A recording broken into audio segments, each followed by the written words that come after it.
Oh gosh, that's quite bright. Okay, so I haven't made a video in quite a while, and that's just because I have been super busy since graduation. Loads of things have just happened all at once. So I've been putting videos to the side for a little bit. However, this weekend, so it's Sunday right now, this weekend I have spent most of my time catching up with lesson plans that I have got a little bit behind on. Because with the SCITT program, they require a certain layout, and normally for me that's about 2 to 3 pages for every single lesson. So by the time I make the resources, I've delivered the lesson before I've even written the lesson plan. Don't tell anyone. But yeah, I think I've got the knack of it now, and I actually went over some old ones, which I'm just looking at now, to kind of make them better and make them more specific to what my SCITT probably wants to see. So I thought I would just go over what... Oh, you see, it's really bright, this screen. I need to find out how to lower the screen brightness. But yeah, so I just thought I would go over the layout that my SCITT provides us for a lesson plan, just because I know that's a major part of our job as a teacher, and especially with trainee teachers, we need to be very systematic with it. So I just thought I would show you. So bear with me on this. I will try and see if I can film this or if it's going to go a bit weird. Okay, so personally this is what my SCITT layout looks like. I've just removed the title, which is normally here. But so you've got teacher, subject / phase, class set, the date and the week. And then this bit says current area of focus related to targets and teacher standard. So the teacher standards, obviously there's 8 teacher standards, and you've got loads of smaller sub ones. So this, for example, is a teaching standards. I really love this form.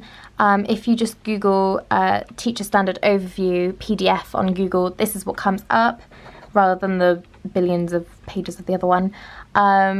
So you see number 1 is about setting high expectations, number 2 is about promoting good progress, 3 subject knowledge, 4 plan and teach structured lessons, 5 adapting to needs. This one you will use so much during your well, time as a teacher, that I've kind of learned 3, 4, 5 and 6 by heart already. 6 is about assessment, so this can be summative assessments or formative assessments, or even just giving pupils regular feedback.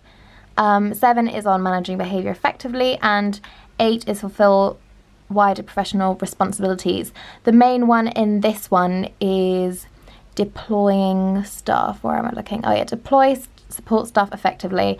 And often in your lesson plans you will have to give the role of your TA. So say at this point I would like the TA to do this, and you know, I would like the TA to work with this group of pupils, etc.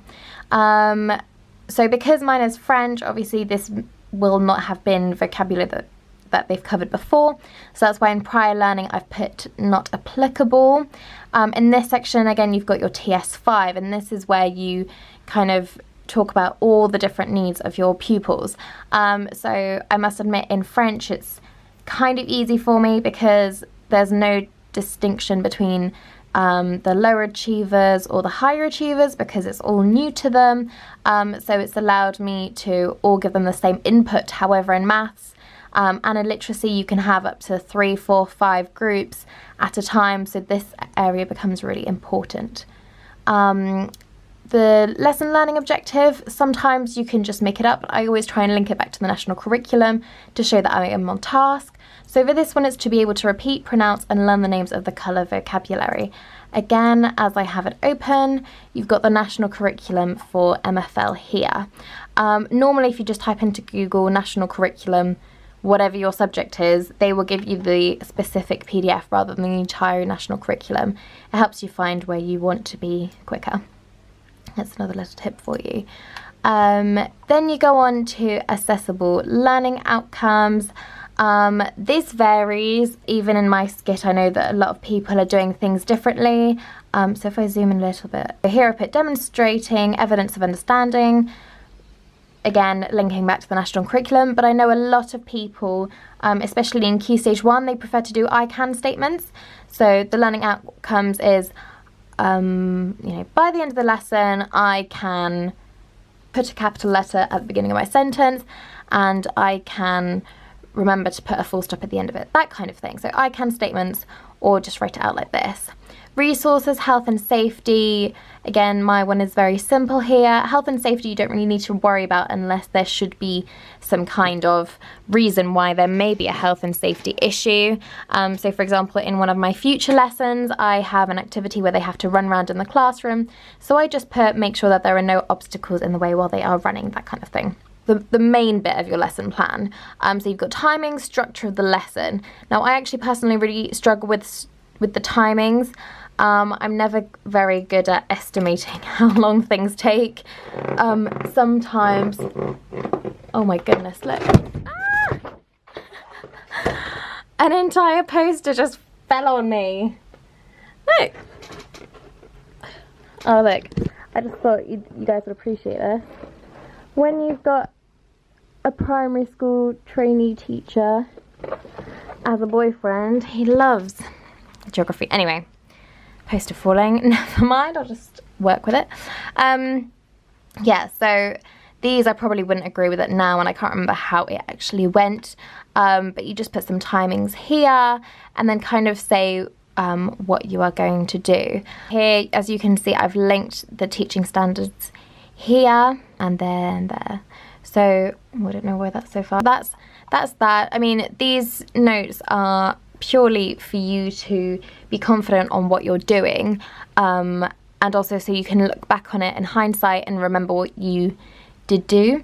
Because for example, if you just put introduce vocabulary based on a PowerPoint, that doesn't help very much. You know, what was your key terminology, how will you reinforce it, that kind of thing. So a big TS 7, which is about behaviour management, I put as one of my first slides to go through the instructions in French. So écoutez, levez la main, regardez and répétez.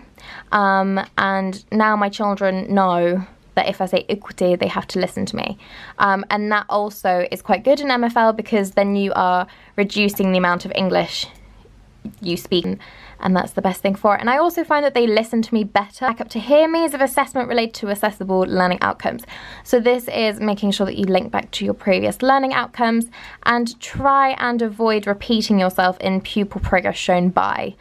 Sometimes it's kind of inevitable, but try and link this one to learning outcomes and this one just to pupil progress in general, because children may have progressed without necessarily achieving their learning outcomes. So it's important to reflect on different types of pupil progress as well. Homework, if applicable, not really. Link to next lesson, keywords, and then yeah, pupil progress made, or you know, why did pupils make progress or why did they not? And then we always discuss that part in our mentor meetings. Another thing that I have done, I haven't managed to do it with all lesson plans, but just because this was one of my early lesson plans, I've managed to do little reflections here, and it's also been another good opportunity to link some more teaching standards in. So I mean, in this lesson plan alone, I have a lot of teaching standards. Well, I know that was a super rushed tour of a lesson plan, but I've done so many this weekend that I just thought I would, while it's still fresh in my mind, get it all out on video, and hope that it can be of use to some of you.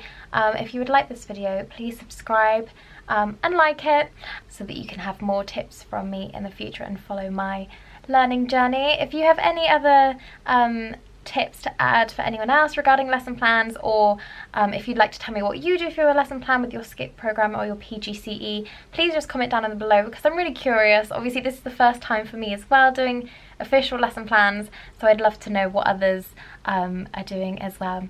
I'll see you later for the next video. Bye!